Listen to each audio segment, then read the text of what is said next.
আল্লাহ, ওরে লুঙ্গি ছিঁড়ে গিয়েছে। হাসছো কেন ভাই, হাসছো কেন? এই চলে যার বুঝে আমার লুঙ্গি ছিঁড়ে গিয়েছে। হ্যাঁ ওই লুঙ্গি ছিঁড়ে চাদর রাখছে, দেখা যাচ্ছে আপনি তাকিয়ে দেখো, ওই দেখো। কি হয়েছে শিশির, হাসছে কেন? শিশির হাসে, আমি এই ফুলের কাটা ভাগি, তো এই কাটা আনতে যে এই লুঙ্গি ছিঁড়ে গিয়েছে, এই যে মেলা খানিক ছিঁড়ে গিয়েছে। এই যে এই এই বাগানে- কাটায় ভেজে না গাছের কাটায় ভেজে? এই যে এই কাটায়, গাছের কাটায়। তো সুমন্দ্র জহরুল দালাল আমার এই কাজে পাঠিয়েছে, আমি যে কাজে যাচ্ছিলাম সেই কাজ আমার দিইনি। শালা জহরুল দালাল আমার এই কাজে পাঠিয়ে আমার আর জীবনটা ঝালা ভালা হয়ে গেল। লুঙ্গি মুঙ্গি গেঞ্জি মেঞ্জি সব ছিঁড়ে গেল। ও যাবে কলি ভাঙা কাজে, ও দিয়ে থাকবে ফুল কাটা কাজে। হ্যাঁ ও যাবে কলি ভাঙা কাজে, হ্যাঁ ওর পাঠিয়েছে ফুল টানা কাজে। আর কি বিপদে আছো, কেটে ফুল টানছে কাটছে, এখন আবার ওই দেখো লুঙ্গু ছিঁড়ে ফেললো, আবার হাত ভাব কানা হয়ে গেল বলে।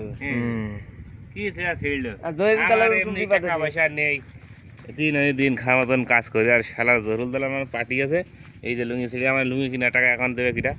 ওই সময় জহরুল দালাল যে পাতাম আর শিশি হালতে হবে।